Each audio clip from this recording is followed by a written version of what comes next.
Check. Young Kahumano Sunni in Kudi and Komo. Open ultimate can happy FM Sunni Yamoha Mwakwaba. Hello? Mame enye yina inyana na yasande na ba ahomano. Simiko ahomano subim. Honorable Leo Nelson, if you can hear me, happy FM Sunni Yamoha Mwakwaba.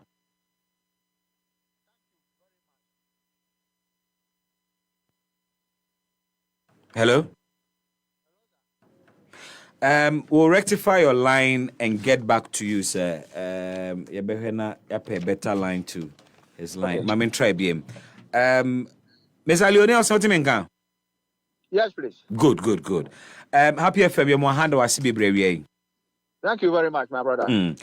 Now, confirm for me, no cressa more end of service benefits. Abain to Amamu. Good evening to you and good evening to your cherished listeners. In 2021, 134 MMNDCs were not renominated. Mm-hmm. So, which means that we have been relieved of our post. What normally happens is that as soon as that is done, you will be given your entitlement. But this was not the case. So 2021 benefit has not been paid. We are waiting for that.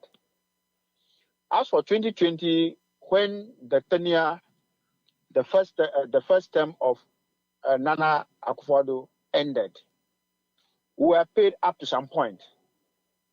And not everything has been paid for the first term.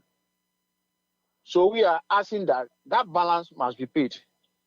In addition to that of 2021 in our service benefit. So this is where we are now. So how many years in total are we talking about? In this case, we are talking about over 4 years.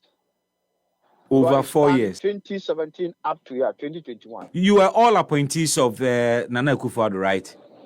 Exactly. Okay. Do we understand why the delay? Do we know why? This is where we are worried because we believe immediately your term is over, you'll be paid. But the reason why they are keeping this, we can't understand. But this is your government. This is your government, more or less. Like you are NPP people. You were NPP appointees. This is your party in government, and I'm wondering why you've been denied your bit all this while. Yeah, if you look at politics, there is a high point politics and low point politics.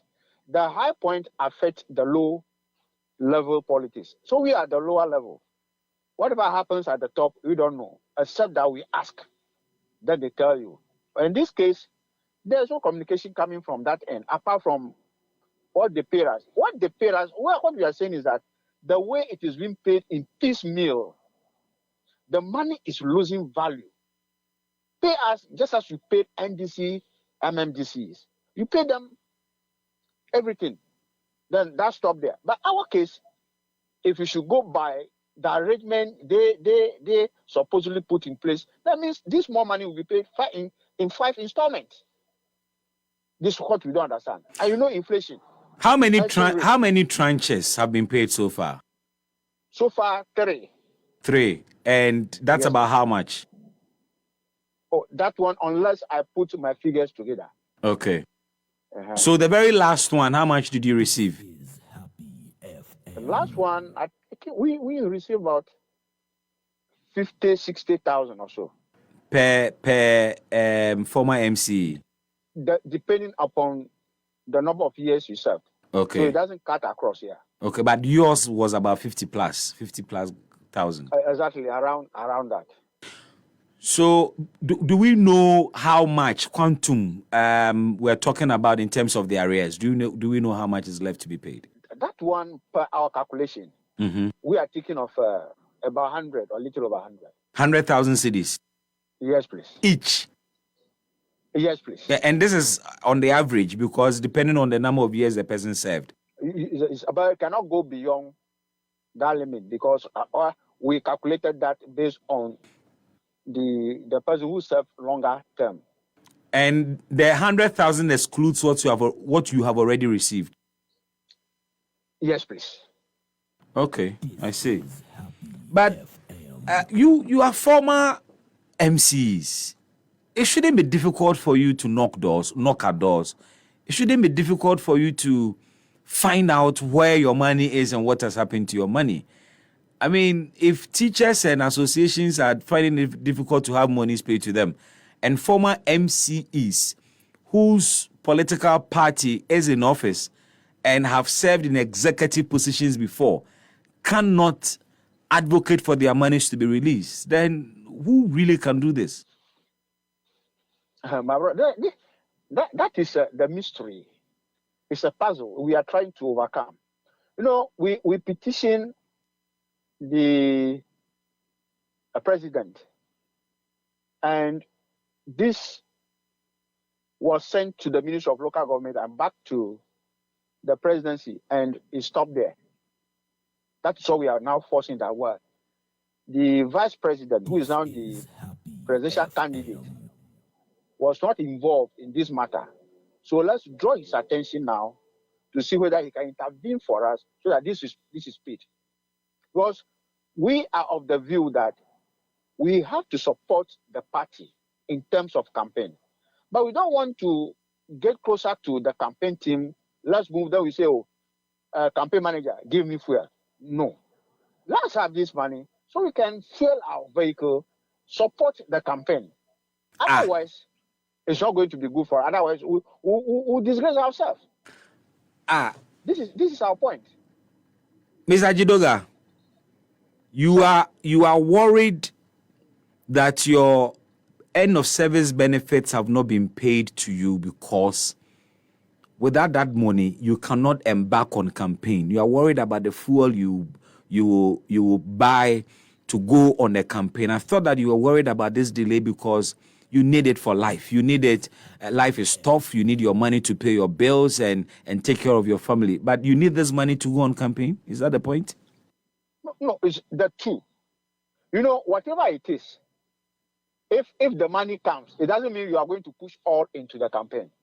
You need to also make a living out of it. You need to make a living out of it. So whatever it is, you also join the campaign. Take something small. Not that you are going to push all into the campaign. That's not what we are saying. But at least when you take something, you must also show appreciation to your government by saying, oh, this is little for the campaign. That one must be done. Otherwise, you are not appreciative of what government has done for you. So you are currently not campaigning for the party? We are doing it in our small way. But how to come out to show that kind of high level of support is what is not coming. The high level of support means you always be with them.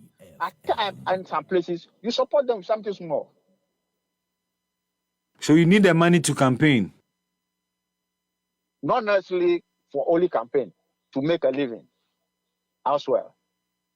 You must be disappointed in Akufo-Addo for treating you this way.